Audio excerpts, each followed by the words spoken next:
Good evening, everyone. It is an honor to welcome you all to this webinar hosted by the Maritime Research Center on UDA-enabled river governance for regional sustainability, security, cooperation in the Brahmaputra Basin. So we are delighted to have you with us. It gives us immense pleasure to have such a distinguished panel with us today. A few quick housekeeping notes. Please stay muted unless you are the speaker. You can share the questions in the chat throughout the session. We'll take them up during the question and answer session. For today, I'll just dictate the program. So we planned a 2-hour session. The inaugural will be given by Dr. Arnab Das. It'll be about 10 minutes. Then we'll have the keynote presentation by Miss Tejaswini Kaksikar for about 25 minutes, and followed by expert interventions of 15 minutes each by Ambassador Tariq Karim, Dr. Anamika Barua, Dr. Imadul Islam, and Dr. Asif Biswas. And then this will be followed by a short Q&A, and then the concluding remarks by Ambassador Jaideep Majumdar. Now I would like to introduce our keynote speaker. Tejaswini Katkikar is in her final year of anthropology degree at University College London, and she currently serves as a research fellow at MRC. Her work explores hydropolitics, governance, environmental security, and strategic dynamics in the Brahmaputra Basin. She tries to bring together the interdisciplinary lens to the UDA in the Brahmaputra Basin. She combines anthropology with hydrology and policy to better understand the river systems. She's also developing e-learning modules and policy monograph in this area. We are delighted to have you here, Tejaswini. Over to you. I'll just do a small opening first. I think you missed that. Okay. Yes, but Tejaswini, I'll give you half to me. So I'll quickly talk about the underwater domain awareness. As Catherine mentioned, we are building this up. Underwater has multiple dimensions, and apart from Tejaswini, in our center, we have multiple research fellows looking at various dimensions.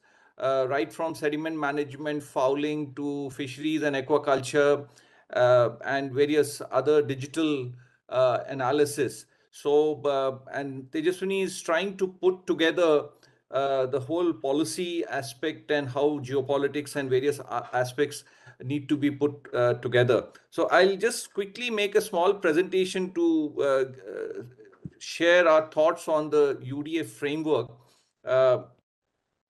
Although I'll not cover the main topic on Brahmaputra, which will be covered by Tejaswini.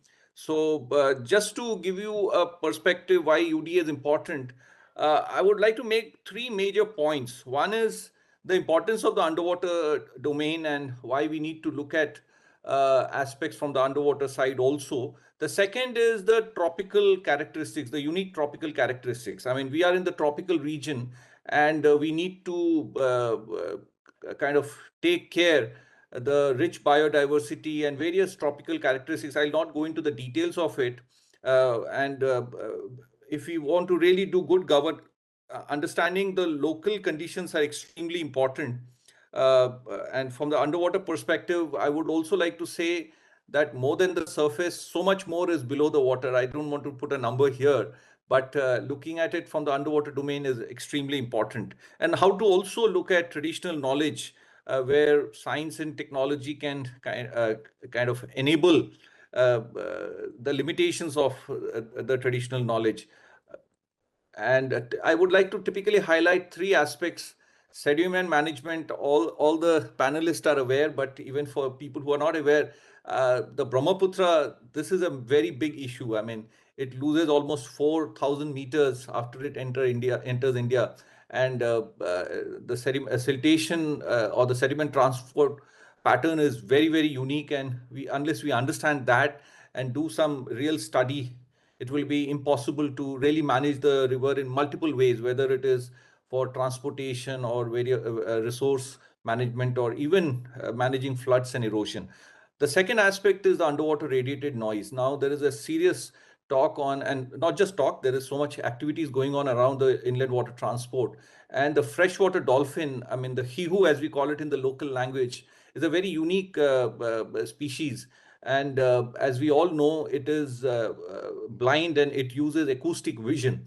So the radiated noise from the marine platforms, or basically these ships that will be put for inland water transport, will have a very serious impact. So how do we I mean, I'm not here to say that we should stop development, but being aware and how we can navigate these aspects or these concerns of sustainability is also very important. And how do we even kind of plug it into our discussion on environment impact assessment? The third is biofouling. I mean, there'll be so much of infrastructure that will be coming up, and the tropical region have very serious issue with regards to fouling. So we need to be very, very mindful. The intensity of fouling and the rate of fouling are two very important aspects. I mean, we seem to be far more dependent on knowledge from the developed world, but I think the developed world will not be able to kind of address the unique issues of our region, particularly the tropical aspect. So we need to. So we have a research fellow on this subject, and we the kind of inputs that we are witnessing are very, very scary also at some times. I mean, we not just as a country, but as a region, I think maritime development has become a very, very serious policy direction. So we need to be mindful of these aspects. That's what I would like to submit here. And also the fragmentation that we see. Multiple stakeholders are in silos, if I may use the word. So how all of them can come together, and because as a developing part of the world, resource will always be an issue. But we still see significant fragmentation among stakeholders. So how they can all come together, build capacity, and then use it in a more synergized and more optimal manner. Sediment management is one big issue where there are multiple stakeholders who can collaborate. Second is underwater noise. Again, security uses stealth as a terminology. Habitat degradation is what our environmentalists use. And finally, the ship designers and ship builders will have to deliver these platforms. So we need to all work together on this.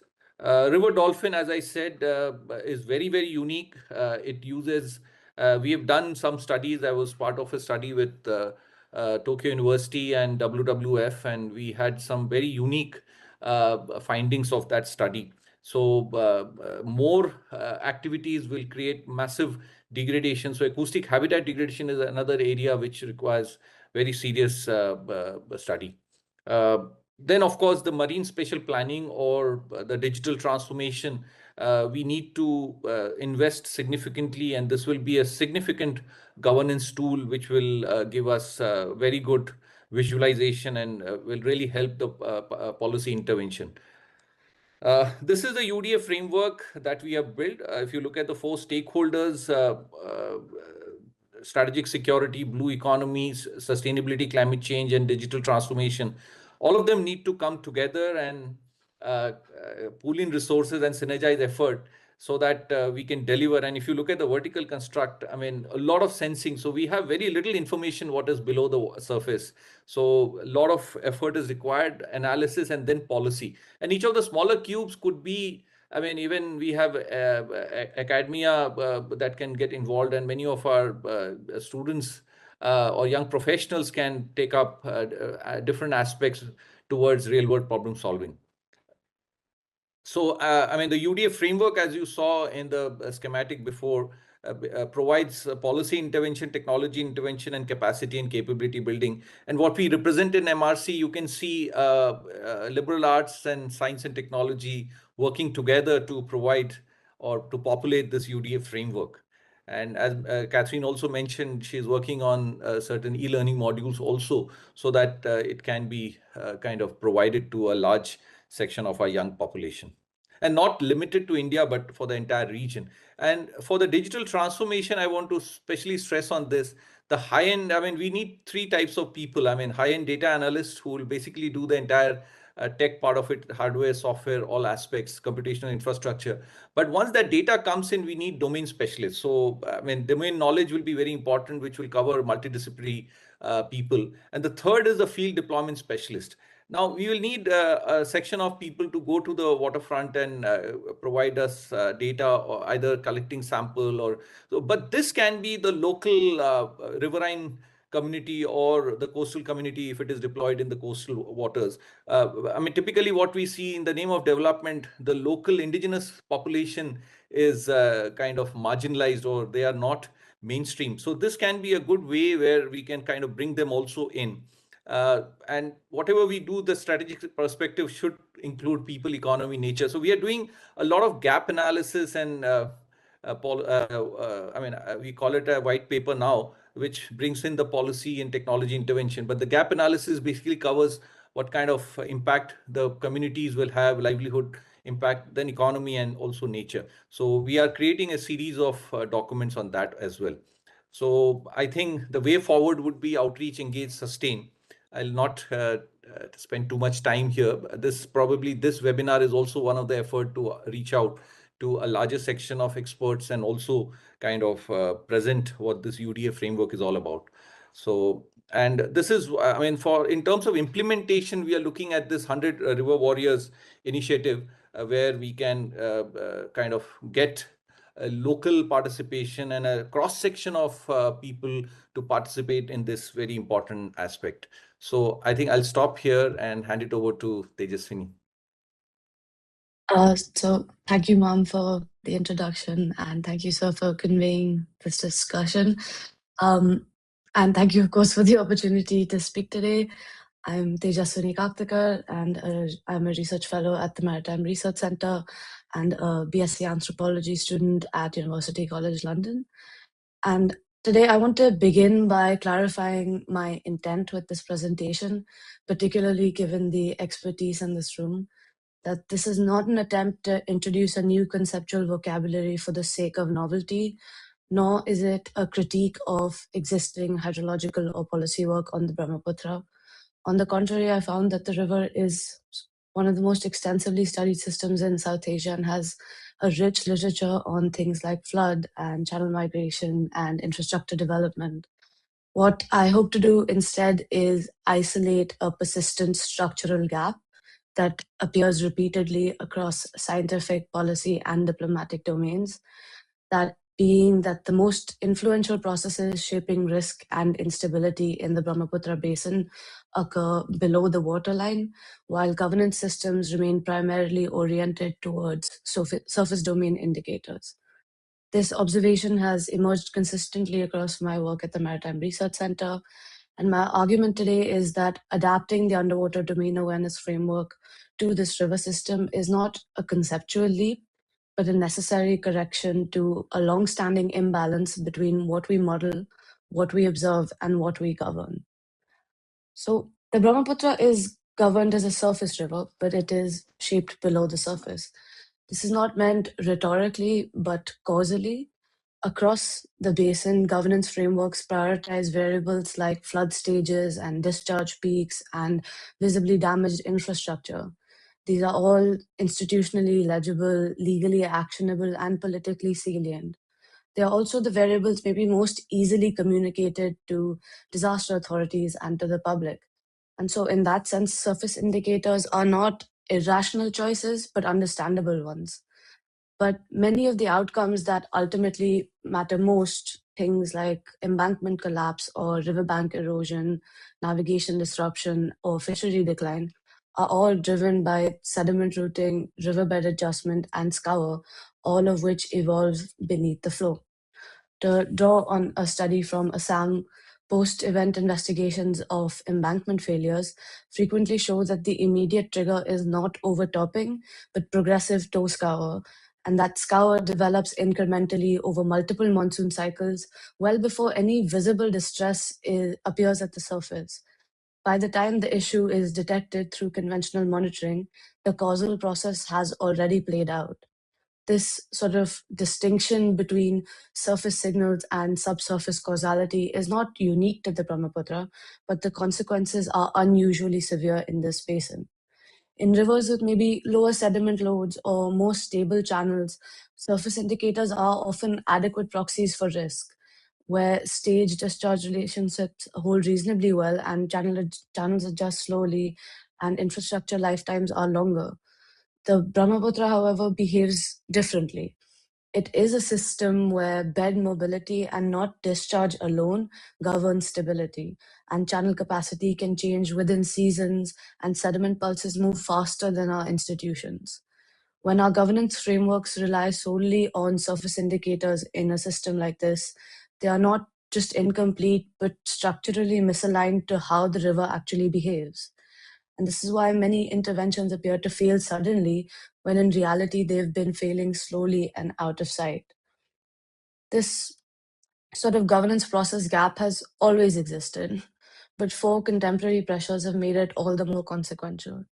The first, of course, being accelerated infrastructure development in the basin, with upstream hydropower projects in the Tibetan Plateau, expanding navigation corridors under India's National Waterway 2, and new river terminals and embankments downstream have all significantly increased the number of fixed assets exposed to morphological instability. Each structure not only introduces risk at its own site, but also perturbs sediment and flow conditions upstream and downstream, often in ways that we only ever partially anticipate. The second, of course, is transboundary asymmetry.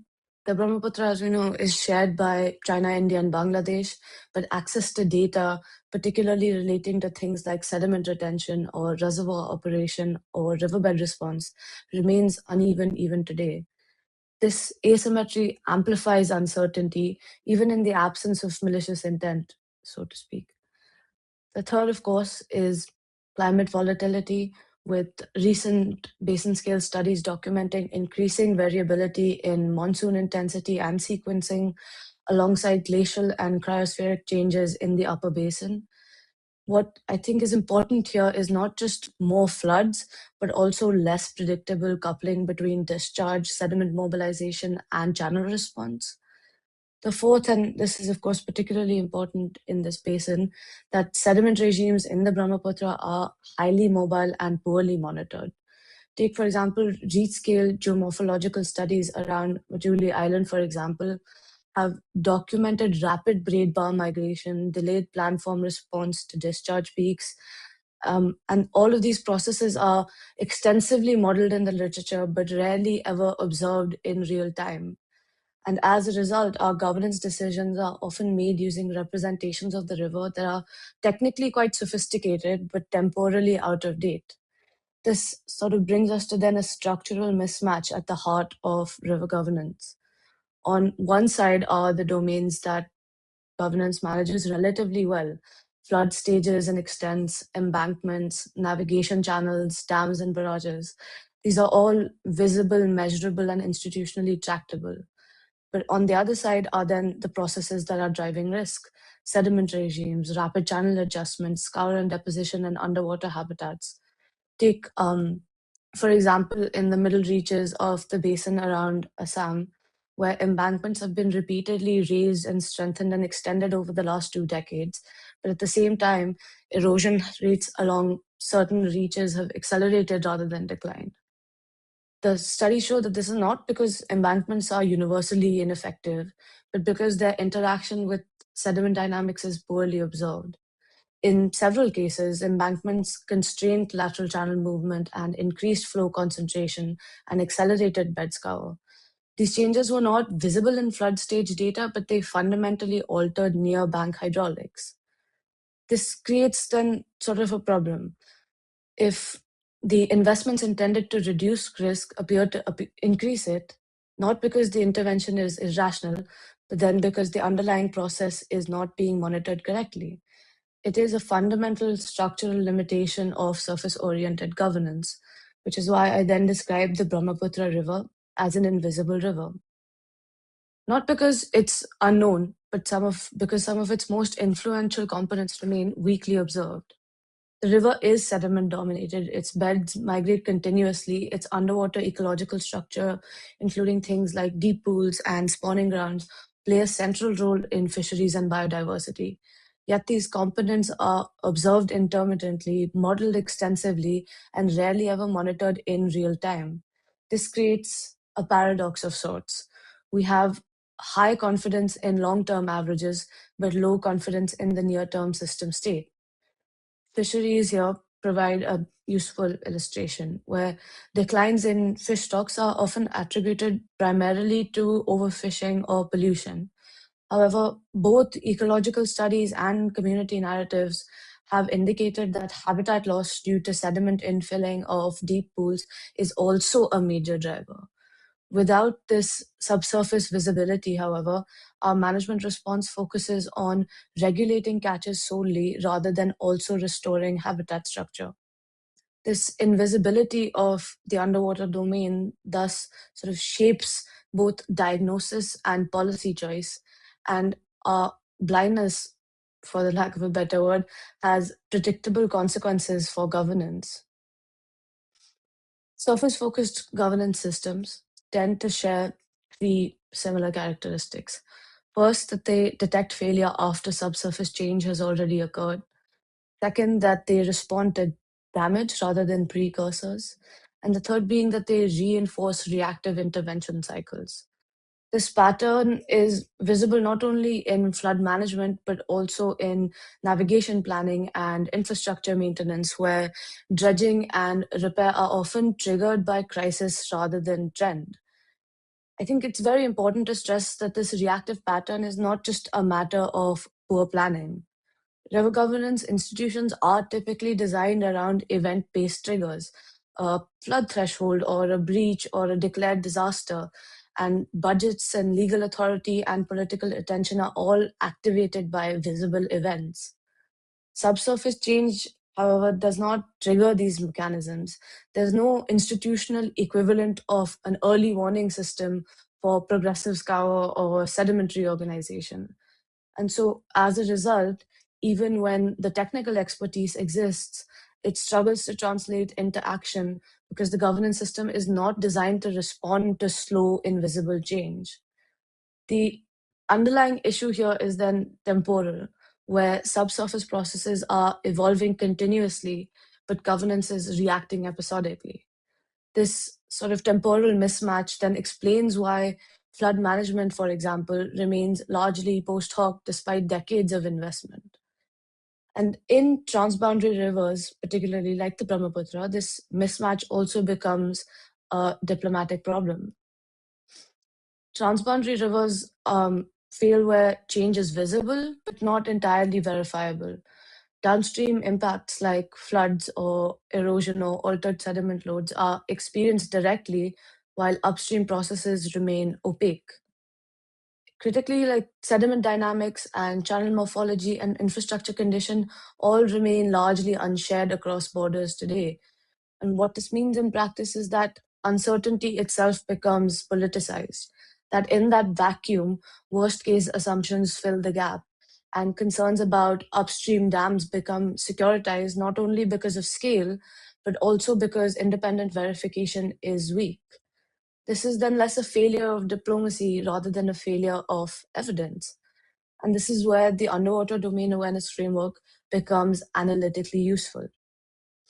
The UDA's core principle, which is the integration of multiple observational layers to understand the system state, is entirely consistent with what may be required in the Brahmaputra today.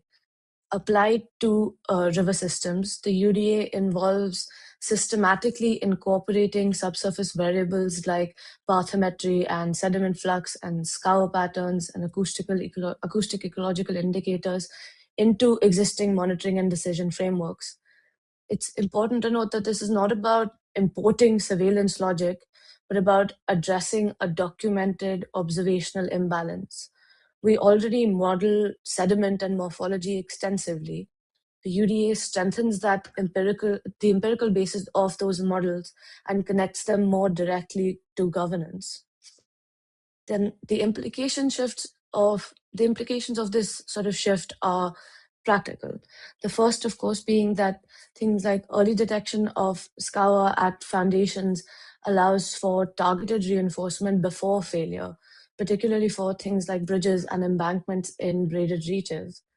The second being that dynamic bathymetry inputs improve flood forecasting by updating assumptions about channel capacity and conveyance. The third being that sediment-informed infrastructure planning reduces things like maladaptive dredging and poorly sited terminals. And the fourth being that the direct observability of submerged habitats supports fishery management and livelihoods by linking ecological outcomes to physical processes. But beyond risk management, the UDA also has strategic value. By producing a sort of shared, verifiable evidence base, the UDA functions also as a trust infrastructure. It doesn't require complete total political consensus, but agreement on measurement. This is particularly relevant to the Brahmaputra Basin, where basin-wide treaties still remain politically sensitive. Shared observations can stabilize dialogue even in periods of diplomatic strain. In this sense, the UDA supports hydroverification and not hydrohegemony. Many transboundary water disputes persist not because states disagree on principles, but because many disagree on the system state, on questions like what is the sediment load, where is the channel adjusting, what is changing and what is not. And in the absence of shared observation, political narratives tend to harden, and technical uncertainty is read as strategic ambiguity. What the UDA then offers here is not agreement, but bounded disagreement, where states can disagree on interpretation while still operating from a shared evidentiary baseline, which lowers escalation risk without requiring total political convergence. Technology, however, is not the only thing that the UDA allows for. It allows for integrating historical flood memory and community river intelligence along with scientific monitoring. Indigenous communities have long tracked subsurface change indirectly. For example, among the missing tribe, flood adapted housing, cropping cycles, and fishing practices have all encoded sediment and flow knowledge accumulated over generations. Taken together with scientific monitoring, this improves both interpretation, legitimacy, and applicability. It is important, however, to note that this is not an alternative epistemology, but rather a complementary one. And that taken together, it allows our database to be richer and, well, more informed. The strategic implications then for the UDA imply three major governance shifts. The first is a shift from surface control to subsurface awareness. This does not mean abandoning flood stage management or visible infrastructure, but it means recognizing that in a sediment-dominated river like the Brahmaputra, surface indicators are often lagging signals. Subsurface awareness changes when interventions become possible. Instead of responding after erosion or scour or habitat loss becomes visible, governance can then respond to precursors and to trends rather than events. Importantly, it's not a call for perfect knowledge, but for a better alignment between dominant processes and dominant indicators. The second shift is from crisis response to anticipatory governance. Much of river governance today, like I discussed earlier, is structurally reactive, where budgets and legal authority and attention are all triggered by declared floods or breaches or disasters. What subsurface observability offers here is not prediction in the deterministic sense, but anticipation and the ability to recognize when risk is accumulating, even if no crisis has occurred yet.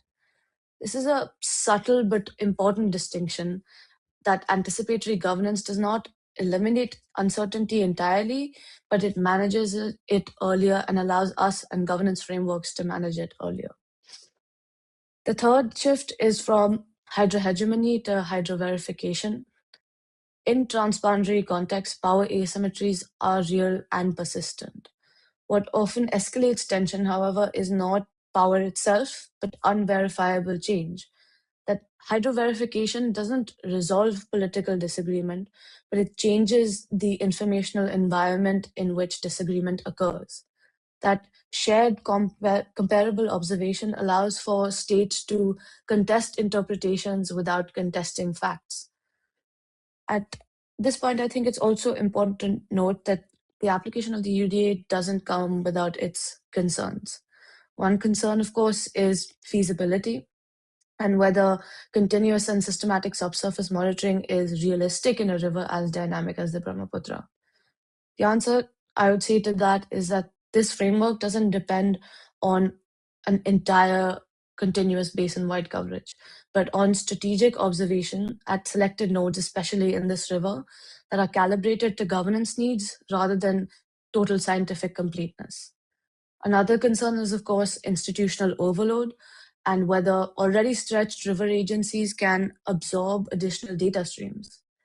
And while that risk is very real, it's important that the UDA should not be understood as adding information indiscriminately, but as reprioritizing which information is crucial for decision making. A third concern is, of course, securitization, and that framing subsurface observation as domain awareness could militarize river governance. And in that sense, this risk is only there if the framework is implemented without clear ownership, clear civilian ownership, and transparency. And in the way that I've described it here today, the UDA is an explicitly a verification-oriented approach and not surveillance architecture. Finally, it's important to say what this framework does not do. It does not eliminate floods, and it does not resolve transboundary disputes, and it does not replace political negotiation. What it does allow us to do is narrow the gap between how the river behaves and how it is governed. And in a system that is as dynamic and politically sensitive as the Brahmaputra, that narrowing alone is consequential. The question then no longer remains technical. We do possess the tools to observe sediment and map bathymetry and integrate data streams. The question is whether governance systems are willing to incorporate processes that have always existed but remained largely unseen. And in the Brahmaputra basin, making the underwater domain visible is not just an academic exercise, but a precondition for resilience, cooperation, and long-term stability. Thank you. Thank you, Tejaswini. I would now like to open the floor for the panel members to share their interventions. Starting off with Ambassador Tariq Karim. Ambassador is a distinguished Bangladeshi diplomat who has served as an ambassador to the US, High Commissioner to India and South Africa, and ambassador to Iran. As additional foreign secretary, he played a key role in negotiating the Ganges Water Treaty and advancing Bangladesh, Bhutan, India, and Nepal regional cooperation. He is currently the director of the Center for Bay of Bengal Studies in Dhaka. Sir, well, we are very happy to have you here and excited to hear your interventions. Thank you very much. The point made by both Commodore Arnab Das and Kaktikar are very valid. Perhaps it's a novel way of shifting attention away from contentious issues to something which need not be contentious. But then, as Kaktikar pointed out, will governments be able to make the quantum jump from conventional thinking to even translating their way of thinking to the underwater domain? They keep getting bogged down in the conventional way of approaching. Most governments, as has been rightly pointed out, tend to be reactive in the way they function. They react to situations and emergencies, but they don't have the time or the energy or even the gumption to do anticipatory thinking, which actually has to be the basis of addressing any environmental or ecological issue. And this is where it's a fundamental, I would say, a deficiency in government thinkings across most of our region, certainly, but not just in our region, it is elsewhere.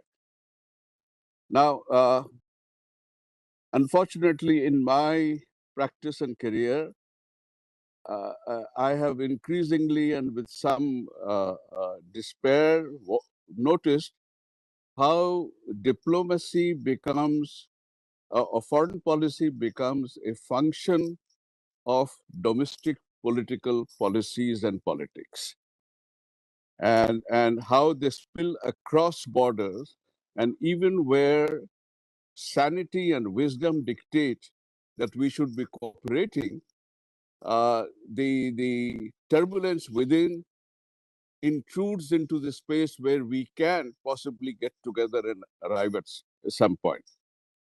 I would like to share here, I mean, for Bangladesh, Brahmaputra is a very, very important river. The size of the population on the Brahmaputra basin is over 58% of our population. Okay. Around 10 million people in Bangladesh live on shores which are formed and broken by the river in its meandering course. And on the larger Ganges, Brahmaputra, Meghna basin, it supports around 630 million, and quite a large number of them are in Bangladesh. Bangladesh is, after all, the deltaic region. From the rivers, or start vanishing or behaving in erratic matters, then the delta itself faces existential problems. And that translates directly into the local politics. The local politics then tends to become extremely inward looking rather than indulge in the luxury of looking at the larger picture. I learned a very important lesson. I mean, I've been involved with river water negotiations since the early stages of my career. And I was posted twice in India between 84 and 88 when I participated in some of the annual meetings of the Joint River Commission. And then in 96, I was able to take the two countries together on the path of resolving the Ganges water dispute. That treaty, unfortunately, will end. 30 years will be over this December. Then I don't know where we will go. We have 54 shared rivers. We have a treaty only on one, which is going to expire soon. So all these are points which, and the current situations, the domestic fulminations taking place across the region have been somewhat depressing to me personally, as I see the prospects of regional cooperation sort of recede to the background or the sidelines, and we will have to ride this storm out. I learned my most important lesson management, not during the period I was in India, but after I left New Delhi and gone to Beijing in 1989. And a month of my joining there, I was I was as acting ambassador. I was conducting my Secretary Water Resources and a delegation to talk with the Chinese water side. And as a conversation starter, you engage in banalities before you start the serious discussion with notes and files. I asked the Vice Minister sitting opposite me, Excellency, how did you tame your river of sorrows? And he looked at me inscrutably and answered with a monosyllabic term, manpower. Our side was puzzled. My secretary said, can you ask him to explain what he means? You're asking about how you tame the river, but he's saying manpower. And the response was a moment of epiphany for me. He said, look, for hundreds, perhaps thousands of years, we have been wasting time, energy, and resources on trying to tame a river, which is essentially not tameable. We realize that a river is a force of nature, and every river has a personality of its own. And the only way you can hope to train it is to train the river from the headwaters to the mouth simultaneously. Because otherwise, we were building structures here and there, and the river would bypass it or just smash through it. And so we did exactly, when we realized that, we did exactly that. We have manpower. We poured our manpower along both sides of the river, and we trained it at the same time from the headwaters to the mouth. And that was when a light bulb started frantically, going on and off inside my brain. I said, okay, they could do this. The Chinese tamed this vast river because the entire configuration and course of the river is within China. We have divided our rivers along Westphalian borders. And in doing so, we claim sovereignty over the space of the river that is with us. But the river has no sovereignty. It doesn't follow Westphalian rules. We have to follow the river's rules. And that is where we have been stuck, and we continue to be stuck. When I was talking with friends across the table in the Indian side, I mentioned that, look, I wonder whether we'll be able to get to the point where we collaborate, because in your own constitution, you have subdivided the river into subnationalities, and you have not been able to solve problems between the southern states and several rivers. So how do you expect to change that mindset when across your borders into India or from across the borders from India to somewhere else? And this is a challenge which we are still trying to square the circle. So far, we have not gone anywhere near. Uh, I think the only way towards that is to try. So I became an ardent champion and a supporter of encouraging regional cooperation. At least if we cooperate in some sectors, we will get to the most challenging part in due course, because it will change the mindset with which we approach. And Anamika, who's a co-panelist here, a dear friend and a comrade in the trenches, we have been together trying to encourage cooperative discussion for collaboration on the Brahmaputra between Bangladesh, India, and China, and also including Bhutan. And this is something which we have been doing, at least I had been doing since 2008. And by 2018, for the first time, when we were all together in Shanghai, I thought I detected that we had come to a point where all three sides were very close to the same position. And then, unfortunately, domestic politics in one or two or more intervened, and there has been no discussion or continuation of the dialogue since then. So I think, in a sense, I find some logic to the proposal which is being put forward now by Comrade Das and Kaktikar in their presentations, trying to zero in on something which, perhaps because it is underwater and out of sight, is not a trigger to fueling mutual suspicion. In a sense, it lends to the we are already exchanging data on a number of aspects of river water. Bangladesh and China started it, and soon after China and India also started it. So we have some common subsets. It's the parameters which are not, perhaps we need to enlarge that or identify additional parameters. I mean, sediment management is, of course, one of the primary things that we have to consider because of the sheer volume of sediments that this river brings down. I mean, the whole Bay of Bengal seabed has several miles layer thick of sediment at the base. I mean, we don't know for a fact what sort of chemical reactions are going on between the different components of the sedimentation. We don't know, is there a correlation between that sediment and the dead zone that has emerged in the Bay of Bengal, which is perilously close to our waters and West Bengal Indian waters. And of course, reports are now coming out, and I've seen some in the last few weeks about this dead zone and fish depletion and other things happening. So this is an aspect of underwater radiated noise or underwater pollution, which needs to be explored. And of course, what is driving the fish population down? Is it poaching? Is it just fish stocks dying or depleting? Is it overfishing? All these are also aspects we need to look into.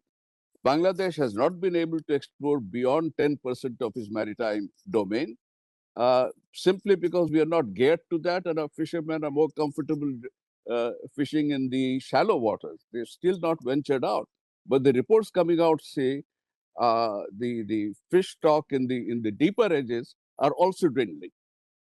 So these are areas where perhaps discussions need to be resumed, even if there's a reluctance. We need to try and push them at least at technical levels, because I think it's necessary, even when the politics is out of sync, that an epistemic community of experts be found, because experts will share the same parameters and the same training and the same outlook. Perhaps they may be able to impress upon it. And I think also, I believe in perseverance and persistence. Look, I've been chasing this dream, which has been like a chimera for the last 30 years. I'm 82 now, I'm still chasing it. I'll continue doing it till I'm under the sword. But that's the only way. We need to have patience with each other, and we need to keep persevering with this. I feel that the Brahmaputra dialogue should resume, even if it's not track one. Let it do it once again from the beginning, from track 2, and take it to track 1.5. Because without this dialogue, we are not going to be able to address anything. And can you address all these problems in segments? This is the problem that I have intellectually. See, that lesson from China haunts me. Can I address this in segments? Because the river is a flowing body. What happens in one segment will affect the part of the body in the other segment. Fish will travel up, or fish will travel down, or fish will disappear. Okay. Bay of Bengal is a maritime peaceful dispute-free region. Is perhaps one of the few, or if not the only, water body of that magnitude which is free of dispute. And yet we have not been able to come to a governance system, despite stated efforts by BIMSTEC and others for governing the Bay of Bengal. If we could do that, we could apply that elsewhere. But let's try and get at least one river right. And my fears are that we are straying into territory where even the agreement we have on the other river is going to run out, and we don't know what the future is ahead. So I'll stop my comments here. Thank you very much. Thank you, sir. Thank you so much. I would now like to invite Dr. Anamika Barua. Dr. Barua is a faculty member at the Department of Humanities and Social Sciences in the IIT, Indian Institute of Technology, Guwahati, specializing in interdisciplinary research on sustainability transition in Global South. Her interest includes water governance, transboundary rivers, and climate adaptation, with a strong focus on linking policy, institutions, and socio-ecological systems. Happy to have you with us, ma'am. Thank you. Thank you so much, Catherine. And thank you so much, Arnab, for having me here. I cannot tell you how good I feel to speak in between two very eminent personalities, Ambassador who just now spoke, Tariq Karim, and Professor Vishwas. And both of them are very important personality for me, because both of them has been always very, very encouraging on whatever I am doing related to Brahmaputra. One thing that I want to share, I was so fortunate that I heard firsthand from Tariq Karim, Ambassador Tariq Karim, about how he negotiated for the Ganges Treaty. And I don't think anyone has heard that. And so that was how, I mean, it was a very nice relationship that we shared through the Brahmaputra Dialogue Project. And even Professor Vishwas and Cecilia attended our dialogue in Singapore. So it's an extreme, I mean, it's a privilege actually to be speaking here. I would also like to actually thank and congratulate Tejaswini for the excellent presentation, because I feel it is very, very difficult to bring so many things together into one presentation and still making sense, what you want to say. So I think it was very nicely done. Many of the points that you actually mentioned, we did realize those points when we were actually running the dialogue, and I'm sure Ambassador Tariq Karim would agree with me. One of the points that you mentioned is about trust deficit. As you will see, the data sharing is already happening, but the problem is we don't move beyond that. That is the biggest problem. We somehow get stuck there. So what I'm thinking is that I'm going to, look at your presentation, and I'm going to take a little bit of a, critical lens so that it can help you in moving ahead as well. Is that, so let me just begin by situating the Brahmaputra not just as a river. It's a transboundary socio-ecological system that connects China, India, Bangladesh, and sustains, as Ambassador mentioned, millions of people through livelihoods, culture, and ecosystems. And this particular keynote that you made, it shows us very powerfully that how, river is changing through intensifying floods, sediment, volatility, and also increasingly unpredictable behavior. And how much of this transformation is actually happening below the surface. That's what is very interesting in your presentation. And so what I want to focus on is, in my intervention, is that what this means for governance and cooperation. And it's not very, very nice time as of now. The time is not great to talk about regional cooperation, but we cannot, of course, give up as well. But my central point is very simple, that the Brahmaputra governance challenge is not only actually about lack of data, but about how data, power, risk, and responsibilities, are negotiated across borders. So then we need to ask, we do have several governance framework, but why these existing governance frameworks are failing? So if we look at how Brahmaputra is currently governed, we see that most framework, of course, remain surface focused, as you rightly mentioned, and also very much event driven. And that's the biggest issue. And I completely agree. Governance still responds to floods after they occur rather than, anticipating risk. And climate change has fundamentally altered the river's behavior. Floods are no longer just more frequent, they are more uncertain. Sediment loads are changing, channels are migrating, and of course, erosion is accelerating.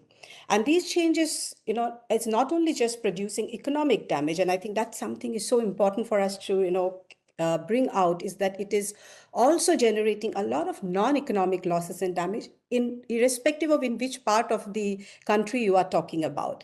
Loss of land, loss of identity, loss of cultural landscape. There are chronic displacement. There are long-term livelihood erosion, and mostly downstream. Either it is Assam or it is Bangladesh.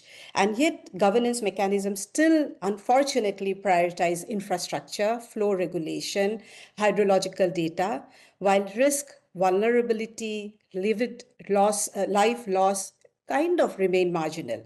And this somehow, I feel, disconnect. This is one of the core governance failure in the basin.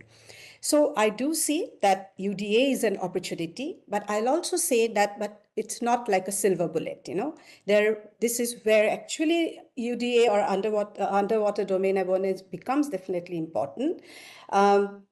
But from the governance perspective, what I feel is that this matters also because you mentioned, if there is transparency in data, it actually also brings more trust.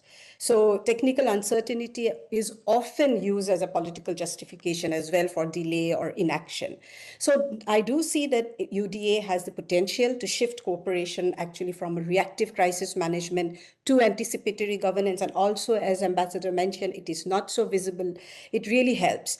But please, we have to also remember data alone does not guarantee cooperation, because South Asia already has examples where data sharing agreements exist, yet trust remains fragile. So the real question is not just whether we generate better data, but who controls it, who interprets it, who bears the consequences of decisions based on it. And that is where I feel that we have to move from, and as was also mentioned in the keynote, from a technical coordination, like the way we have Joint River Commission, to a political economy kind of a lens as well. So if UDA is treated again, like every other intervention is, as a purely technical solution, then it will reproduce existing asymmetries. So we could end up with highly sophisticated monitoring system upstream, while downstream communities continue to experience repeated loss and damage. So it is also about so many things, about residual risk, limits to adaptation, so many other things also comes into the picture. So this is why I think Brahmaputra governance must be connected to all of these, particularly moving away just from a very narrow technocratic focus to a larger economy, environment, and social focus. And all of these also matters in infrastructure planning. And I think UDA can support better decision, but governance determines again whether those decisions are equitable. Now, coming to the regional cooperation, what could change? So again, I think UDA does open a real opportunity for cooperation through joint monitoring node, shared sediment, morphology dashboard, many things. Now with AI and ML today, you can do so many things, and this can actually also help create shared knowledge, and which is so important for risk trust building. And this is something we also tried to do during our dialogue, is that it's not just about having dialogues, it is also, can countries have a common platform where knowledge can be shared, knowledge can be generated? Because when you do that, when you all know what science is talking about, your trust is also, it also enhances the trust. So it is very important that the cooperation moves beyond just bilateral technical committees towards more like a basin-wide multi-scholar governance. And it does not always have to be at track 1 level. It can always start from people to people connect, and then you start moving up to track 1.5 and also finally to track 1. This also requires, very importantly, acknowledging asymmetries. That's so important because every country in the basin is different and at different levels of development. And so, it should be that upstream data advantage can be there on one side, but how does that data advantage or that technical sophistication can be also harnessed by another country within the basin who probably doesn't have that sophistication. So it's also important that how do we build capacities about, because this is a very new domain, how do we build capacity so that, again, building capacity, not just technical capacity, but also beyond technology, to make sure that there is more like a holistic understanding of this approach. I'm not going to speak a lot because I think it'll be better to have more conversation. So let me conclude with like 3 quick takeaways. So I think first, the Brahmaputra's risks are increasing underwater, but we have to remember the losses are deeply social. Second, there is no doubt UDA is a powerful enabler, but governance determines whether it reduces risk or it reproduces inequality. So we have to keep in mind the governance mechanism. And third, the future of Brahmaputra cooperation lies in linking technology, trust, and justice.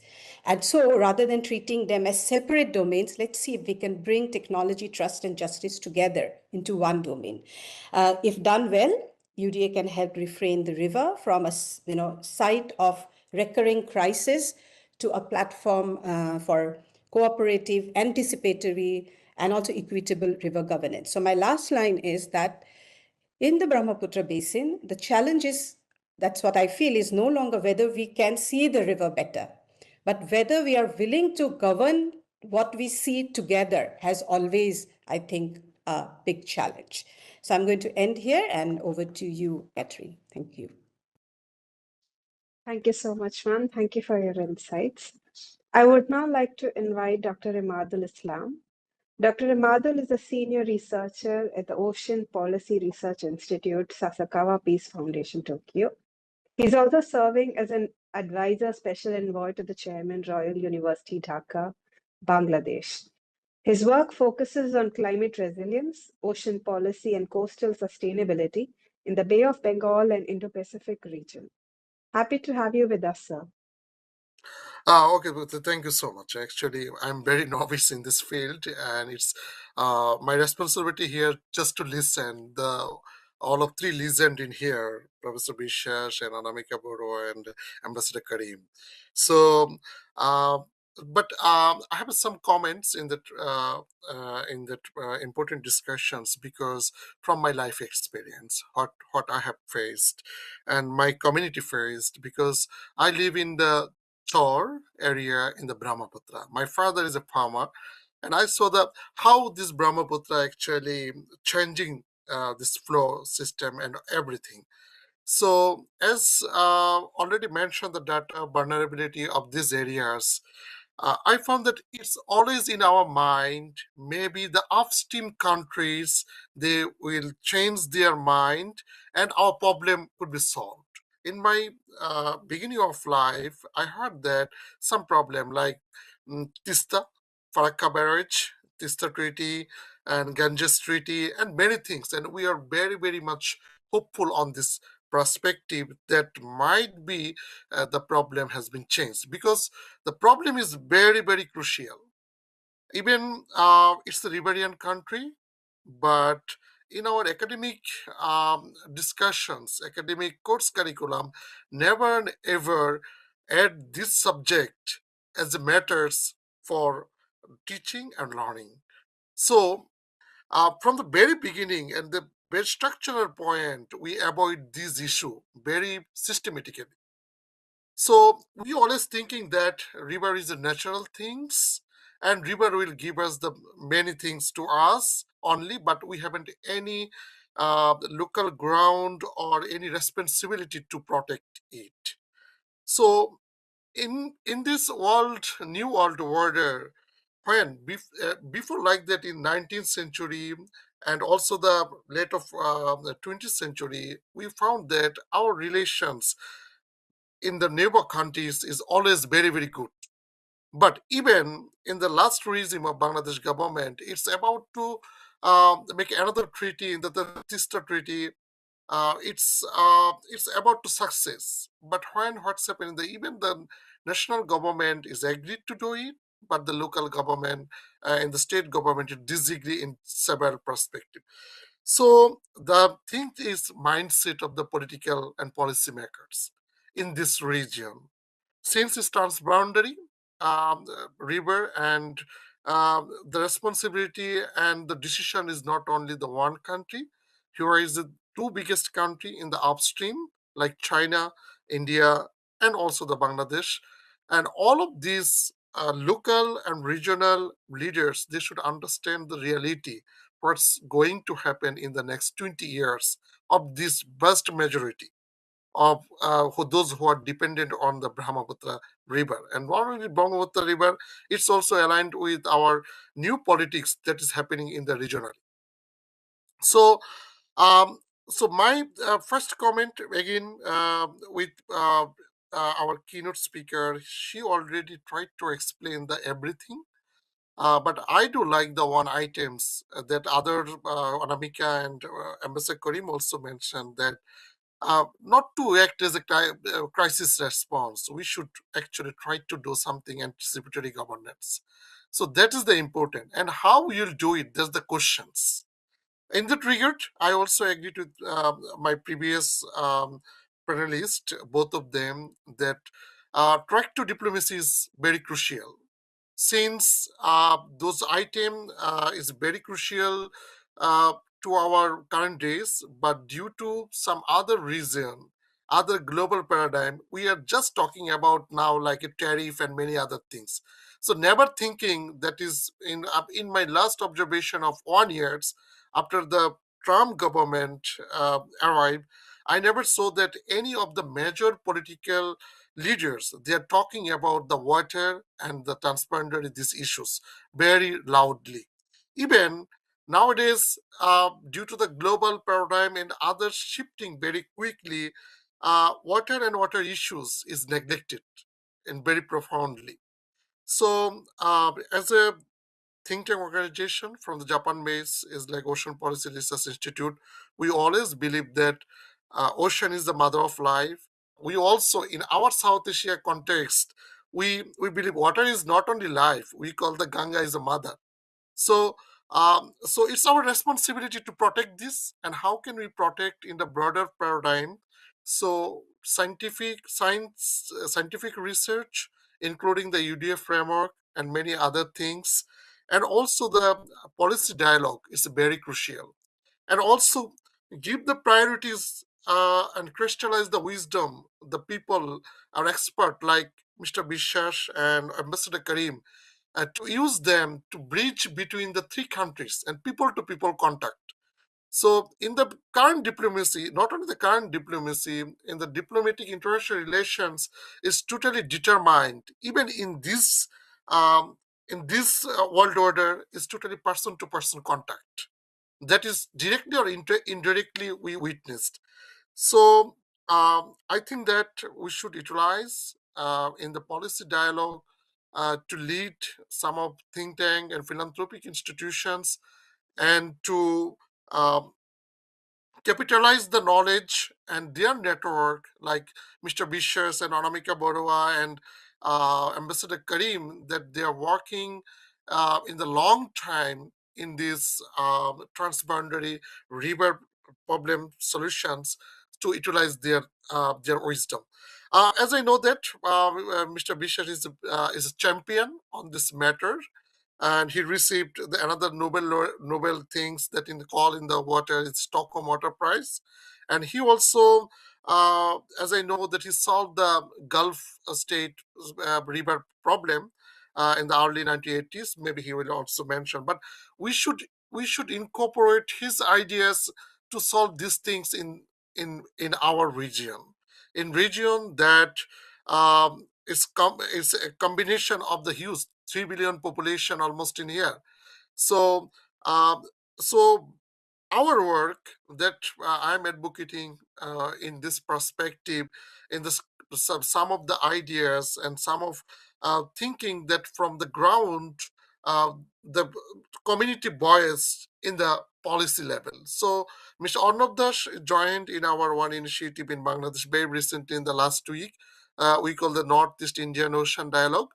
So like that, we can sit together for track to diplomacy, and both of the side, maybe the relation is not that much good in the neighbor countries, but in the coming new government when formed immediately after, we should start the discussion the importance of the Brahmaputra river, not only the Brahmaputra river, the other basin, that is Ganges and Tista and other Jamuna and other basin and all the transboundary rivers. How can we utilize water for peace rather than it just used for as a weapon?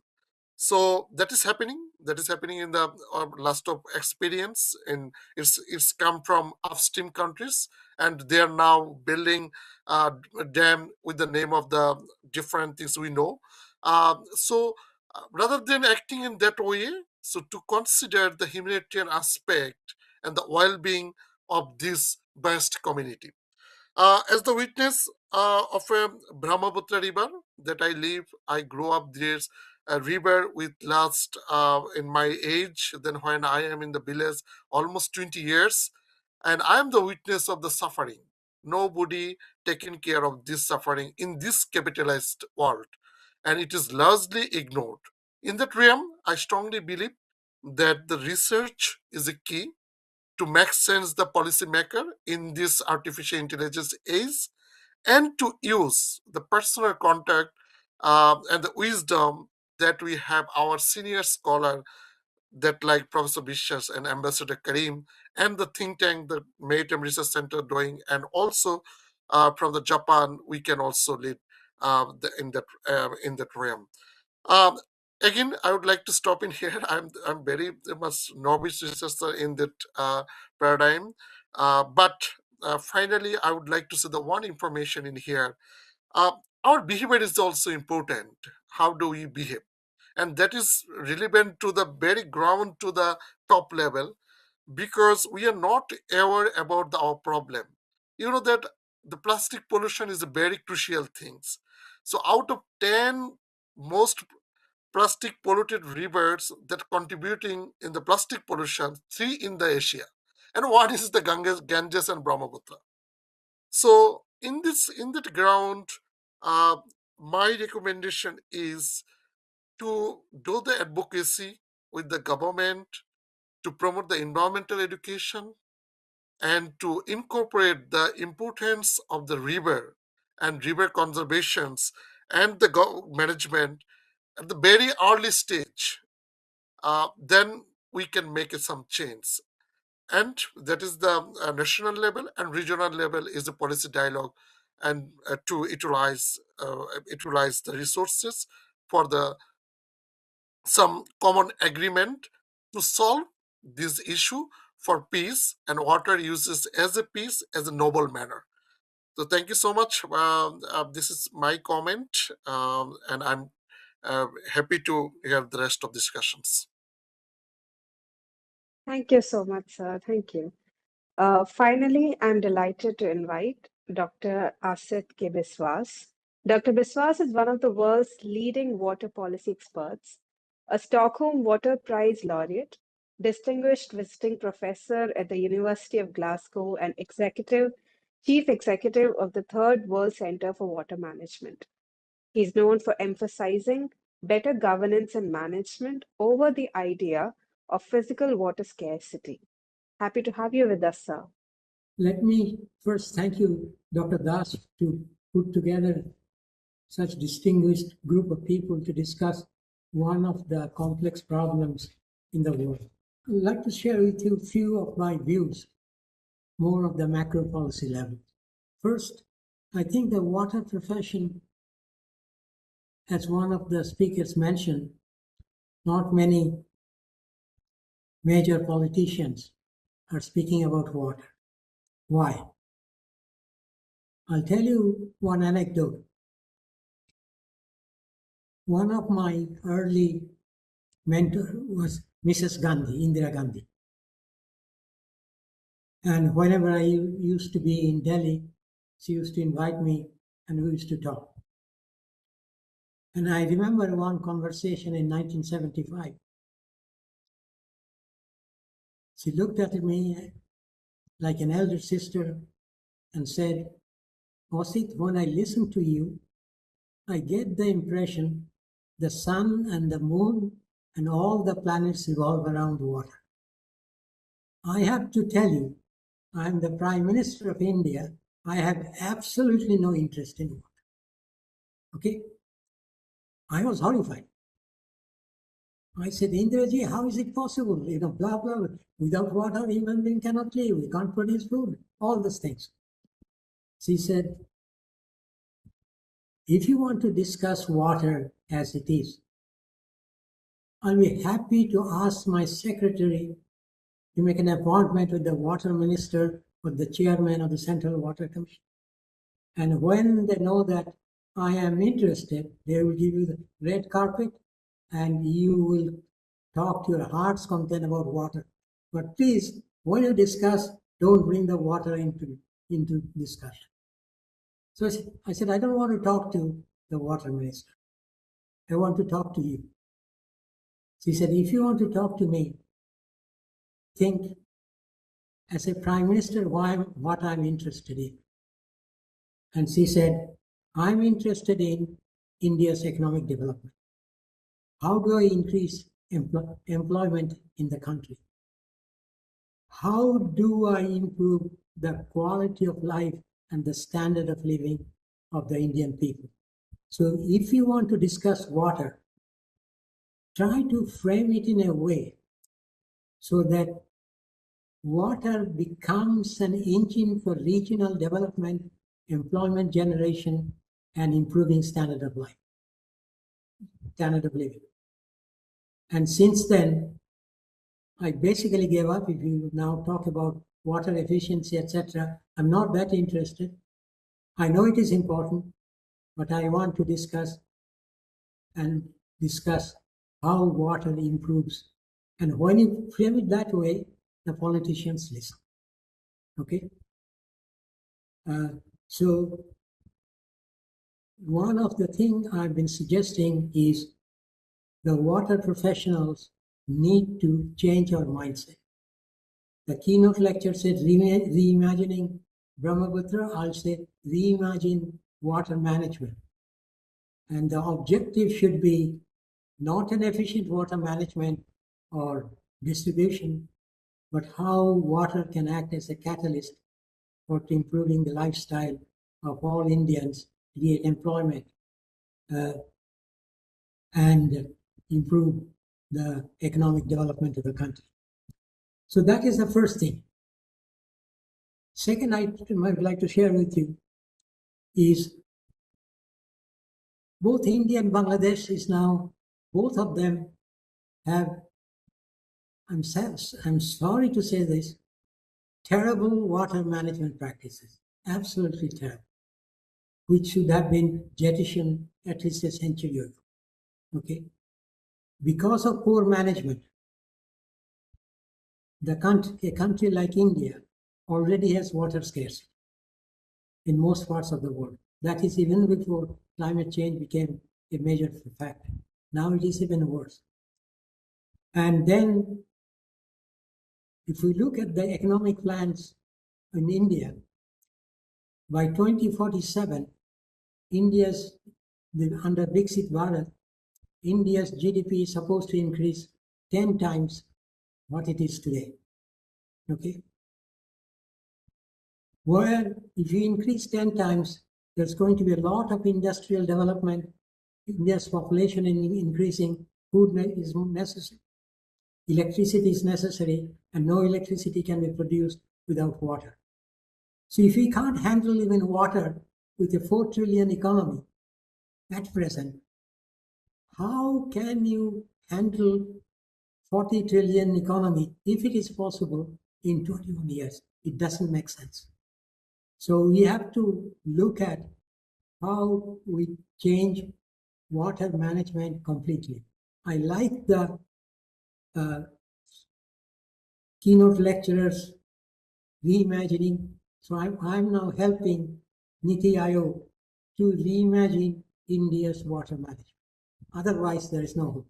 There's no way we can produce enough electricity. There's no way we can produce food with the current poor water management practices. And the third thing I would like to say is the world is changing very rapidly.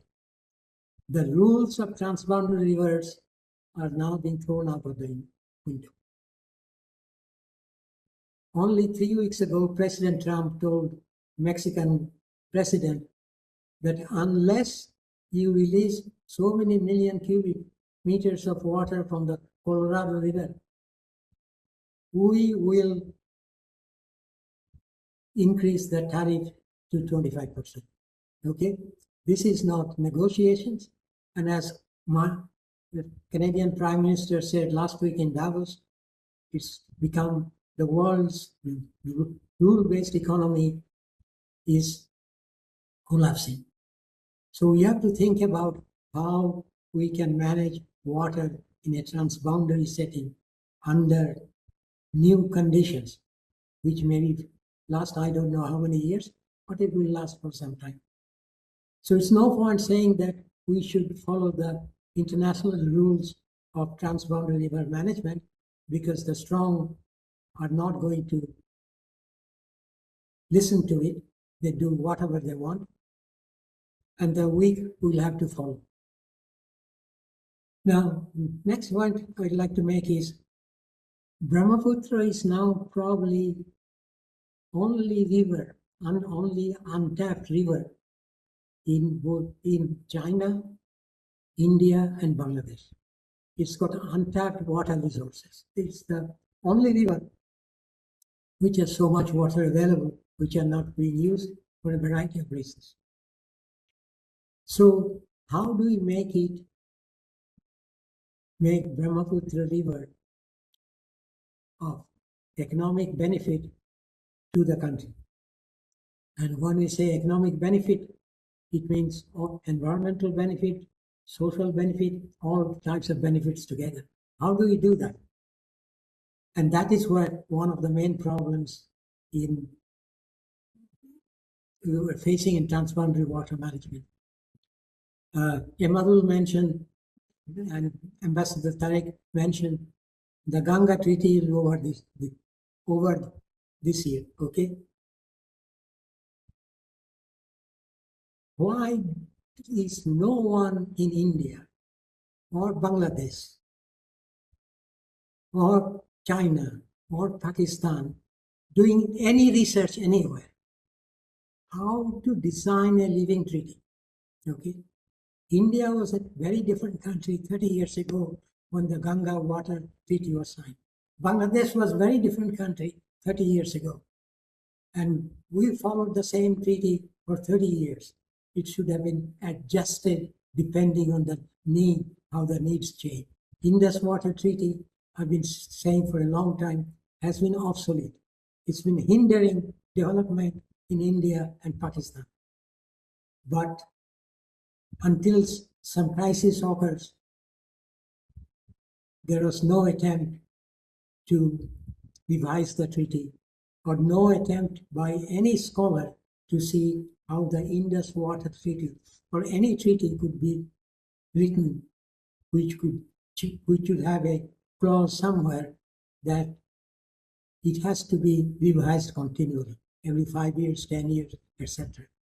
And India has a special problem because of interstate rivers. Emadul mentioned the Tista one. Yes, of course. The central government wanted to go with the Tista Treaty, but the Chief Minister of West Bengal said no. And in India, water is a state subject. The state center cannot force Indian provinces, to follow what it wants. And the other problem in India, we have interstate river dispute.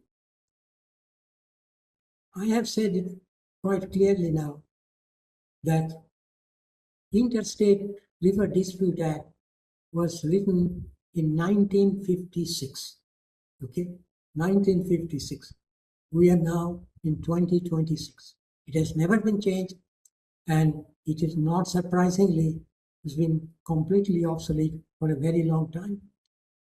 What is happening now? The two states in India fight over a river as if like two different countries. Any river, both wanting more water, which the river does not have, and they don't understand. And the major problem in India, Bangladesh, Pakistan is the time horizon for planning is no more than 4 years. The politicians come into power for a 4-year period, and once they get in, they have a very short period, and the water problems cannot be solved within a 4-year time cycle. It needs 20, 30 years of planning and consistent planning and funding so that the problems are solved. So I don't see, irrespective of all the good expertise India, Bangladesh, Pakistan has, unfortunately, I don't see a bright future of any other countries, of any of these 3 countries, because of water scarcity. On top of that, all these 3 countries are now in gung-ho on creating data centers, creating chip factories, which all need not only enormous amount of water, but most people do not realize in order to manufacture chips, we need water that is of a much better quality than drinking water, and which we've been polluting left, right, and center. All our rivers are polluted, groundwater is polluted, and yet the politicians think we have to follow the West. And one of the main problem I think India, Bangladesh, Pakistan has, we are following the Western modes and Western patterns to manage water. The Dutch and the Danes and the Norwegians and the Swedes made Integrated Water Resources Management, a UN SDG, okay? And nobody asked anyone in India. India said that we should have a IWRM plans for the provinces. Nobody asked once, is IWRM applicable in India? The Dutch, all these Western small countries, they have not been able to do it in their countries, IWRM.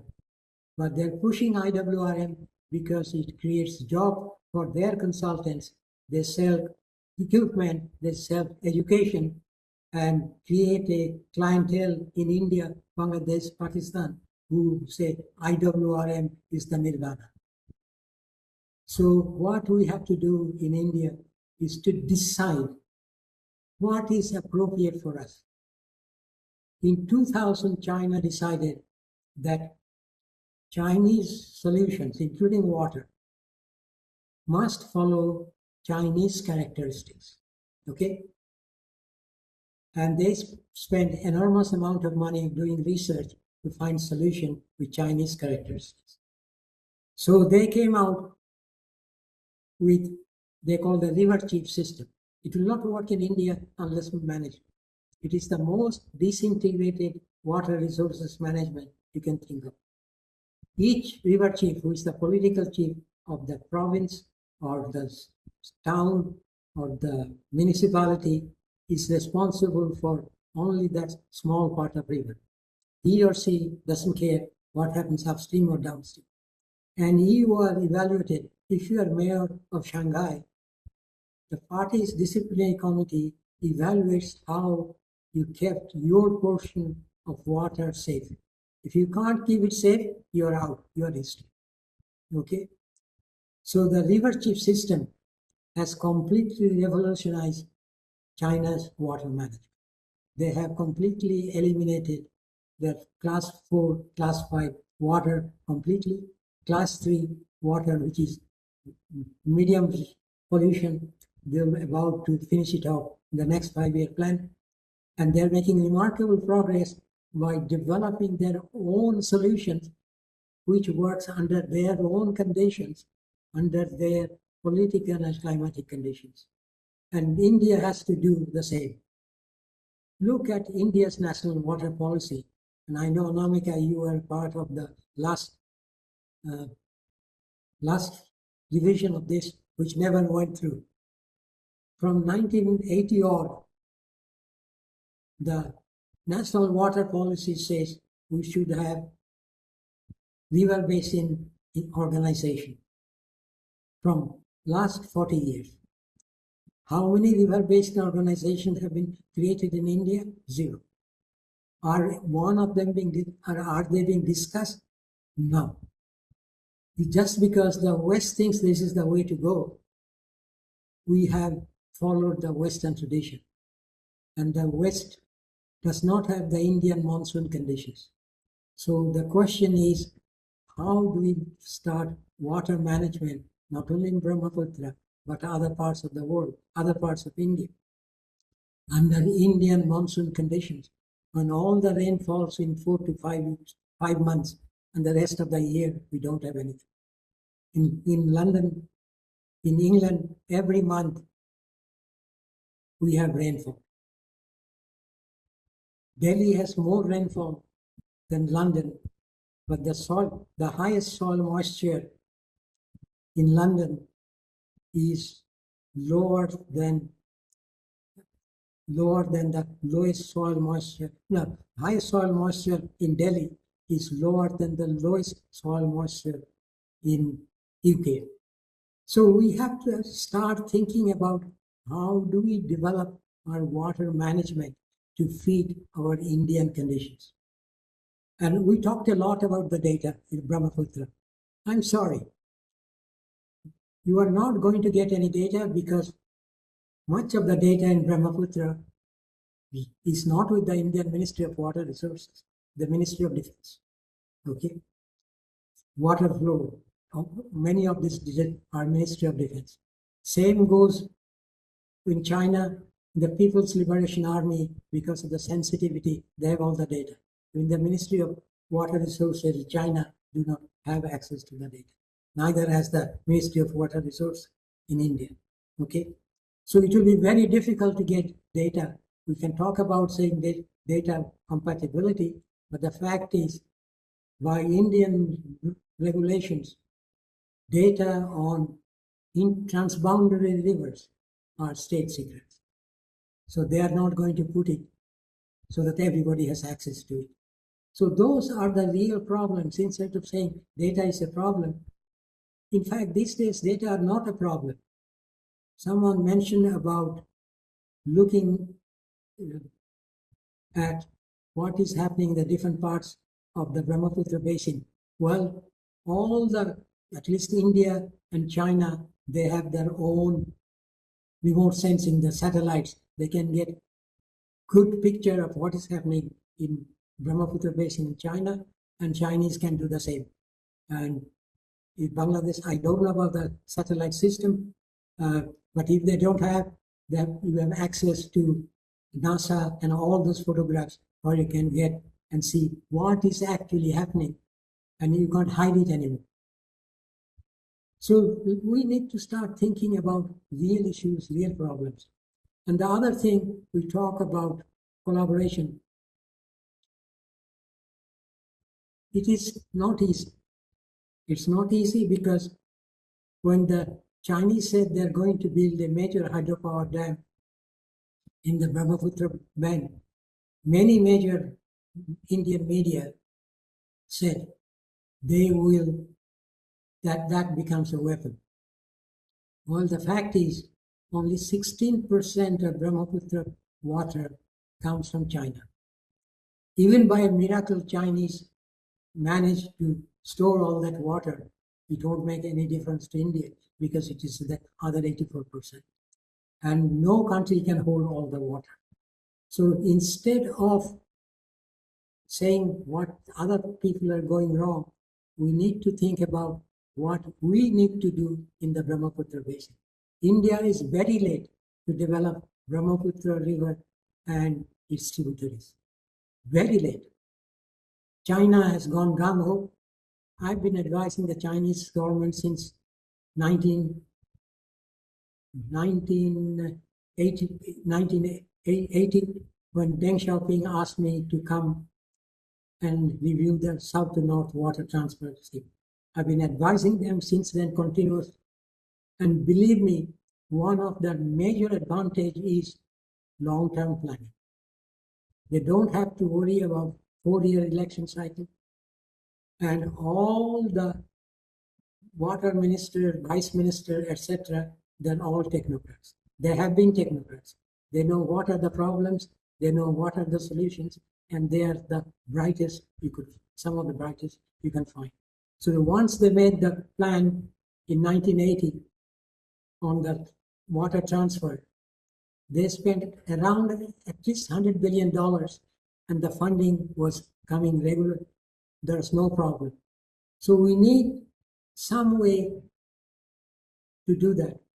And one of the problems we have, at least in India, the average stay of a water utility manager, say Delhi Jal Board or Chennai Jal Board or Bangalore Water Supply, average stay is 14 to 18 months. They're very bright people, but they know they're inheriting a very complex problem. They know they're not going to be there, and nothing much happens. So we are not making much progress, not significant progress in the water area. So we need to start looking at how we can reimagine water management, agricultural water management, industrial water management, domestic water use. They're all in bad shape. Nobody, for example, if I ask an Indian utility how much water a human being needs to lead a healthy and productive life, it's about 75 liters. But why do we need 125 to 130 liters in many parts of the country, and 40 to 50% leakage from the system. So we have problems everywhere in the water management. And my view is, unless these problems are done, not only Brahmaputra, but India's water and energy problems cannot be solved. And it is through discussions like this, we have to look at what are the broader issues involved and how we can do that. Yes, we can solve the problem, but getting the political support is very difficult. And even if I get political support, the next minister that comes, at one time, one Indian water minister lasted all of one day. Okay, so the question is, how do we get continuity in our politicians? The secretaries, joint secretaries, they leave within 2 years. Okay, 2 to 3 years maximum. We need people who have knowledge of water, committed to the water, and can influence water for a long time. That is not happening. And unless that happens, I don't see much good future, not only in Brahmaputra, but also the rest of India. We might say, we might publish a lot of papers, but with this type of institutional arrangements, we have a problem. So these are some of my thoughts. India's water, to sum up, India's water problems are solved. Brahmaputra water problems could be solved. Brahmaputra has a tremendous source of water and energy. India lacks both. So instead of looking how to develop good dams, construct them quickly,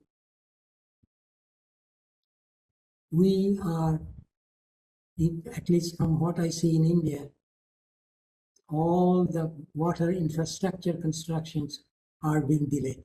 Delayed because of poor planning, poor management. NHPC says that because of a lot of institutional problems, the cost and the time of all the dams they build have been significantly overdone.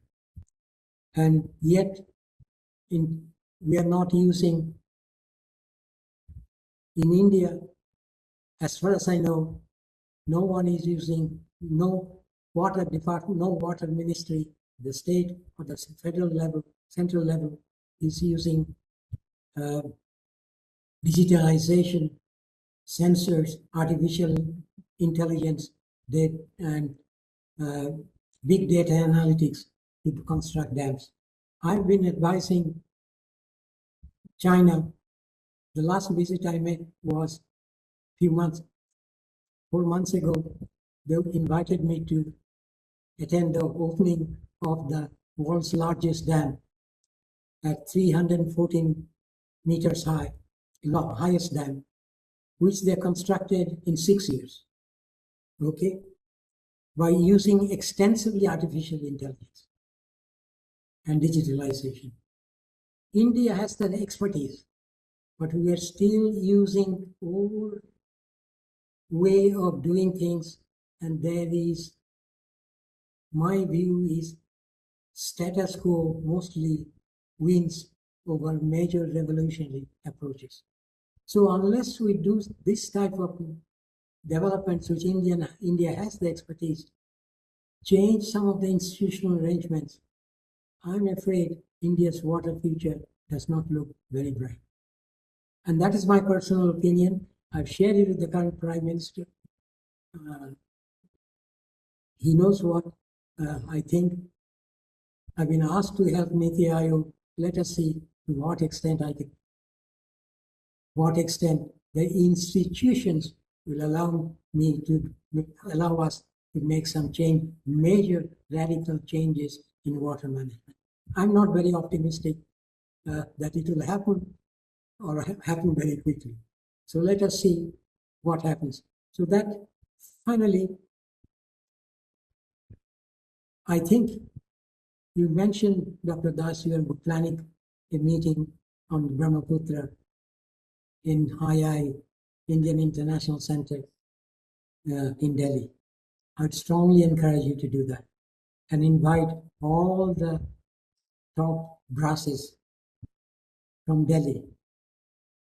Use your personal influence to bring them to listen to this dialogue and see what can be done, what is not being done, and how India is losing not only money, employment, everything compared to many other countries of the world. So the future is bright, but we have to make some breakthroughs. And unfortunately, unless some catalysts like you make some changes within the government or force the government to make some changes, I don't see much will happen because we are going on an incremental path for the last century. That's all from my side. Thank you, Dr. Biswas. I would now like to move on to our concluding session.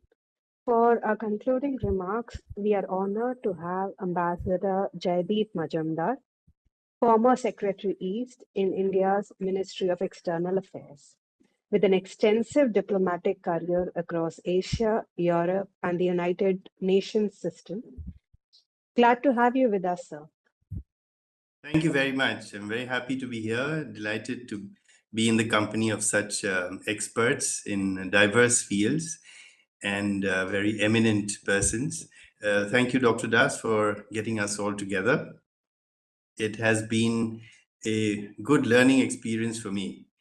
When we talk about underwater domain awareness, my experience so far has been more in the maritime sphere because as diplomats from India, we cooperate with assisting other countries in maritime domain awareness. So underwater domain awareness in terms of rivers is something that is new to me. And I must say, Tejaswini, you've made a very compelling case for why we need this, and it is so important for a river like the Brahmaputra. So I had some prepared comments, but given the breadth of discussion and the depth of discussion that we have had, so I will kind of work through it depending on what has been said so far. So, and I won't take too much of your time. It appears to me that there are basically two different aspects that we are looking at. One is the importance of underwater domain awareness. And on that, I think there can be no doubt that use of surface river training techniques has not really worked, or if it has worked in a very haphazard and for the short term. And in the longer term, we have to employ these technologies in a much wider framework in order to both utilize our water resources as well as prevent the kind of catastrophes that we have had. Now, like at least two of the panelists, Anamika as well as Imadul, I also grew up on the banks of the Brahmaputra. So it is a river that is also close to my heart. Luit, or Bura Luit as we call him. And there is a reason for that, not only because the name itself is masculine, Brahmaputra, but also because he is a very virile, active, strong, river that carries all in its path. And therefore, these kind of studies are very, very important for such a river. And perhaps that is the reason why, as Professor Biswas says, we have not been able to utilize the waters of the Brahmaputra to the extent that we should, because it is so untamable. But as a result of that, of course, the river is part of Assam's folklore. It is being made immortalized by Dr. Bhupen Hazarika's songs on the river, by folk songs and festivals and things like that. So it is really the lifeline of Assam. And perhaps you could call it the central character in the state's cultural identity. So from all points of view, of course, this river, whether it is social, cultural, or economic, is a very important actor in the state of Assam, and in fact for the entire Northeast. Now, the other aspect, of course, is the governance aspect, and where in terms of transboundary governance and information sharing on such a river. The challenge for India, of course, is that it is both the lower riparian and the upper riparian for the Brahmaputra River. It's in a unique position. And therefore, one has to look at the totality of the picture as the river enters India and it exits into Bangladesh. Now, like Ambassador Karim, not like Ambassador Karim, in fact, Ambassador Karim is one who is a diplomat who has perhaps had the largest experience with subcontinental river issues and discussions on rivers. But I have myself been involved in river water discussions with China, specifically on the expert level mechanism, the ELM that we had actually with China on the Sutlej and the Brahmaputra. Unfortunately, both these understandings have lapsed on the Sutlej in 2020 and in the Brahmaputra in 2023. And I must say, and this is to corroborate what others have said, that discussions regarding even basic parameters of river water flows is a very fraught subject, which I found out to my cost in my discussions with China on the Sutlej. And it is both because of lack of transparency as well as a kind of antagonism regarding sharing of river water data, which makes it very difficult to make even incremental progress. So what happens is that when an MOU is signed between two countries, it tends to get frozen. And what Professor Biswas mentioned about the need to regularly revise water sharing treaties or information sharing treaties is very relevant, because once that agreement or understanding gets frozen, even getting the information under that becomes problematic, let alone adding newer parameters or enlarging the scope or, heaven forbid, revising that treaty or MOU. So, as you all know, in the case of China, the importance of sharing of information on the parameters of flow of the Brahmaputra takes on a added importance for India because of the massive dam that is being constructed on the Brahmaputra before it enters India. And this would be a project that is at least 3 times the size of the Three Gorges project. And it is not merely the retention of water that is a problem. It is possible diversion of water from that basin to other basins, which the Chinese on several occasions have stated as the long-term objective. And also the impact it will have on the lean season flows, which would be quite devastating for the state of Assam as well as for Bangladesh.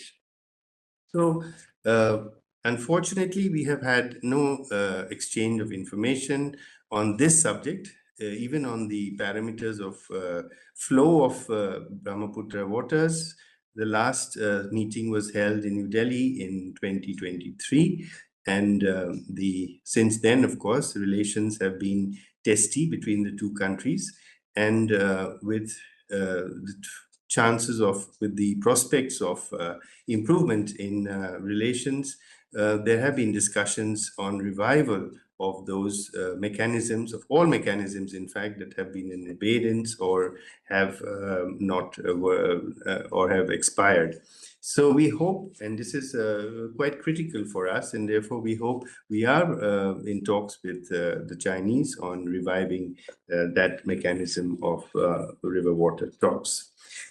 With Bangladesh, of course, on the Brahmaputra, we do share data through the River Waters Commission.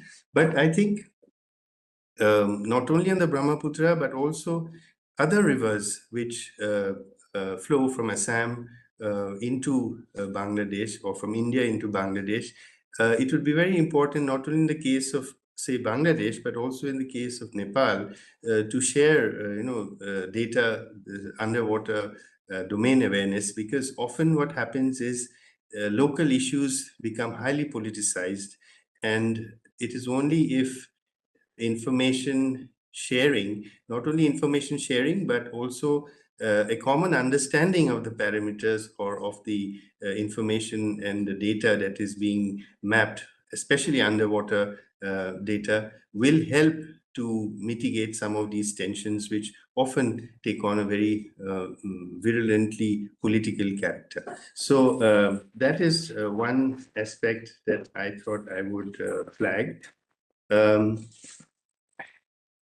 Now, so UDI does offer a pathway to strengthen our transboundary trust. Data that is jointly generated and scientifically verifiable would help to reduce uncertainties and misperceptions among riparian nations, and shared monitoring platforms and collaborative modeling can shift regional engagement from reactive crisis, as several speakers mentioned, to a proactive evidence-based coordination. And in this sense, this webinar could, result in creating greater awareness and perhaps taking steps forward to engage with governments on how these technologies can assist both within their own countries, as well as in creating greater transboundary trust regarding the water flows. So I will stop here, because there has been a lot of very important points that have been made, and I don't want to repeat those again. But I would say that I did really benefit from this exercise, and I would like to compliment each and every one of you for having been such enlightening speakers on this panel. Thank you. Thank you so much for your concluding remarks, summarizing all the key points, takeaway points from today. I'd like to now invite Dr. Commander Arnab Das, Director and Founder of Maritime Research Center and Neerdhani Technologies, for his remarks. Thank you, Catherine. First of all, thank you, panelists, and concluding remarks by Ambassador Majumdar, sir. Sir, I am also from Assam, so although I have not stayed there, so I definitely share the emotions with all of you. And that's been our effort to kind of stitch together. I mean, each and every comment I have added significant value to our understanding on the subject. And from starting from Ambassador Karim, I definitely would like to put forward that, yes, there are difficulties, yes, there are barriers, but let us do what we can. I mean, that's what Sir has, and he's been a optimist throughout. And Sir, we definitely share your views, and we have, that's what we are trying to do, create a body of work and trying to push things. Anamika mentioned about the importance of, I mean, that's what I think we definitely aligned with what you said. I mean, the people factor is very, very important. I mean, and I would also like to submit that UDA is not about technology alone. It is about, yes, Ambassador Karim, you wanted to say something. Yeah, just one quick, because I'll probably lose you in sure, sir. Please 20, go ahead, 30 seconds. Sir, Two quick points. Number one, I think I do, treating the river hydrologically is one of the ways, but it is more than hydrological. Our rivers have become politicized. And that is, it has to be approached. And that was one of the things which enabled us actually to arrive at a solution for the Ganges at that time. Now it's becoming politicized again. I don't know where they will go. So that's one point to keep in mind. Number two, I made a suggestion about what Isimod had done, perhaps with the Opri Sasakawa Peace Foundation being part of this webinar. Perhaps they could convene a similar sort of, or this webinar can become the core of a similar dialogue being reinstituted, particularly as there are some signs of India and China reaching out or talking to each other in some areas. And let's not forget that SARC failed because of India-Pakistan problem. Brahmaputra is stuck again because of India-China problems. 58% of the basin is India, 28% is China. So, and I'll pass on some other points because I just have to leave now. Thank you. Bye. Thank you so much, sir. Yes. So, continuing, sir, what Professor Anamika said, definitely I align with what you mentioned. 65. Oh. I mean, UDA is in the process and it will continue to remain in the process. But institutionally, we value the people side of it as much as anything else. And I mean, that's very much the reason why Tejaswini is driving this initiative. And she is being assisted by a lot of my technical research fellows who are contributing in their own way of handling some of the aspects. Dr. Imadul brought out this very important aspect of capacity. And the awareness. So you'll be happy to know underwater domain awareness as a skilling program has been approved by Maharashtra Skill University, and it covers freshwater management also as one of the verticals. And it is going to be integrated. I mean, you will have a tech student along with a liberal arts student sitting in the same class and learning. The differentiation will be mainly in their project. And of course, there will be certain subjects, but they will be sitting together and working in a course curriculum, I think, which is I feel a very, very important thing. And as you see the UDA framework, policy intervention, technology intervention, and capacity and capability building, even at the diplomatic level or at the bureaucratic level, or even other stakeholders. MRC does get an opportunity to interact with diplomats in their induction course. We recently had a 5-day program for the Indian Forest Service officers also. They spent 5 days with us. So we try and inject these thoughts and ideas, and most of the time we get very, very positive response from them. But I think the barriers that have got created over a period of time will take a while. And Asit sir has articulated the reality of the situation very, very well, sir. I was also part of, me and Catherine have been part of one of the committees, and we do echo what you said. But, sir, I mean, broadly, the strategic intention is there. And we did try and put things in writing, and we hope that we will be able to contribute and make a change. From our side, we will continue to push. And as I also want to mention that UDA has so many dimensions. I mean, you brought out this aspect of over dependence on the West. We've been, I started off by talking about the tropical waters, and does the West understand the tropical waters? Is a very simple question. And I mean, you have elaborated it much better, so let me not repeat that part. So indigenous effort, and particularly, sir, this part of the world has got such a rich civilization legacy. So there's a lot of information that is there, a lot of traditional knowledge and practice which is there. But how to integrate into the larger policy framework is also one of the key focuses that we are trying to put forward. So I think I will stop here, and I would like to thank each one of you. Jaideep sir, I'll continue to engage with you, and we'll also be coming out with a report which we will share with each one of you before it is put out in the public domain. And we will continue to engage with all of you, and we really feel privileged and honored that you could spare your very valuable time and join this. And we assure you that we will continue on this path and keep you informed. Thank you so much, sir. Well done, Catherine and Tejaswini. Very well presented. Thank you so much.